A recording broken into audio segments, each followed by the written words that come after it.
जय श्री श्याम दोस्तों। आस्तिक कहानियों में आपका स्वागत है। कार्तिक मास महत्तम 5वां अध्याय।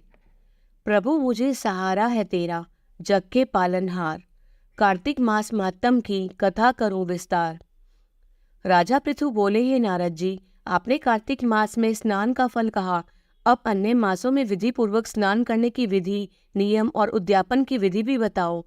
देवर्षि नारद ने कहा, हे राजन, आप भगवान विष्णु के अंश से उत्पन्न हुए हैं, अतः ये बात आपको ज्ञात ही है।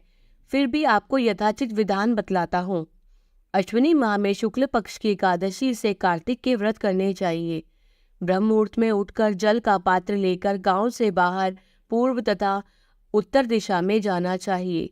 दिन में या सायकाल में कान में जनेऊ चढ़ाकर, पृथ्वी पर घास बिछाकर, सिर को वस्त्र से ढककर, मुंह को भली भांति बंद करके, थूक व सांस को रोककर मल व मूत्र का त्याग करना चाहिए। तत्पश्चात मिट्टी व जल से भांति भांति अपने गुप्तांगों को धोना चाहिए। उसके बाद जो मनुष्य मुख शुद्धि नहीं करता, उसे किसी भी मंत्र का फल प्राप्त नहीं होता। अतः दांत और जीभ को पूर्ण रूप से शुद्ध करना चाहिए और निम्नलिखित मंत्र का उच्चारण करते हुए दातुन तोड़नी चाहिए।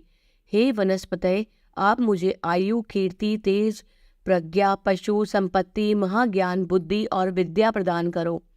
इस प्रकार उच्चारण करके वृक्ष से 12 अंगुल की दातुन ले। दूध वाले वृक्षों से दातुन नहीं लेनी चाहिए। इसी प्रकार कपास, कांटेदार वृक्ष तथा जले हुए वृक्ष से भी दातुन लेना मना है। जिससे उत्तम गंध आती हो और जिसकी टहनी कोमल हो, ऐसे ही वृक्ष से दंत धावन ग्रहण करना चाहिए। प्रतिपदा, अमावस, नवमी, छठी, रविवार को चंद्र तथा सूर्य ग्रहण में दातुन नहीं करनी चाहिए। तत्पश्चात भली भांति स्नान करके फूल माला, चंदन और पान आदि पूजा की सामग्री लेकर प्रसन्नचित्त व भक्तिपूर्वक शिवालय में जाकर सभी देवी देवताओं की अर्घ्य, आचमनीय आदि वस्तुओं से पृथक पृथक पूजा करके प्रार्थना एवं प्रणाम करना चाहिए। फिर भक्तों के स्वर में स्वर मिलाकर श्री हरि का कीर्तन करना चाहिए।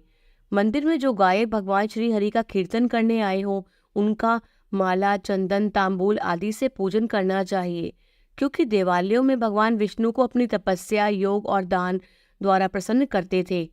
परंतु कलयुग में भगवान गुणगान और भगवान की श्री हरि को प्रसन्न करने का एकमात्र साधन माना गया है।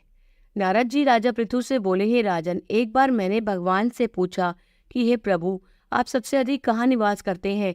इसका उत्तर देते हुए भगवान ने कहा, हे नारद, मैं बैकुंठ या योगियों के हृदय में ही निवास कर नहीं करता, अपितु जहाँ मेरा भक्त मेरा कीर्तन करते हैं, मैं वहाँ अवश्य निवास करता हूँ। जो मनुष्य चंदन, माला आदि से मेरे भक्तों का पूजन करते हैं, उनसे मेरी ऐसी प्रीति होती है जैसे कि पूरे पूजन में नहीं हो सकती। नारद जी ने फिर कहा, शिरीष, धतूरा, गिरिजा, चमेली, केसर, कंदार और कटहल के फूलों व चावलों से भगवान विष्णु की पूजा नहीं करनी चाहिए। अड़हल, कंद, गिरीश, जूही, मालती और केवड़ा के पुष्पों से भगवान शंकर की पूजा नहीं करनी चाहिए। जिन देवताओं की पूजा में जो फूल निर्दिष्ट हैं, उन्हीं से उनका पूजन करना चाहिए। पूजन समाप्ति के बाद भगवान से क्षमा प्रार्थना करनी चाहिए, यथा, हे सुरेश्वरे, हे देव, न मैं मंत्र जानता हूँ न क्रिया, ना मैं भक्ति जानता हूँ न मैं हीन हूँ, मैंने जो कुछ भी आपकी पूजा की है उसे पूरा करे। ऐसी प्रार्थना करने के पश्चात साष्टांग प्रणाम करके भगवत कीर्तन करना चाहिए, श्री हरि की कथा सुननी चाहिए और प्रसाद ग्रहण करना चाहिए। जो मनुष्य उपरोक्त विधि के अनुसार कार्तिक व्रत का अनुष्ठान करते हैं, वे जगत के सभी सुखों को भोगते हुए अंत में मुक्ति को प्राप्त करते हैं। जय श्री श्याम।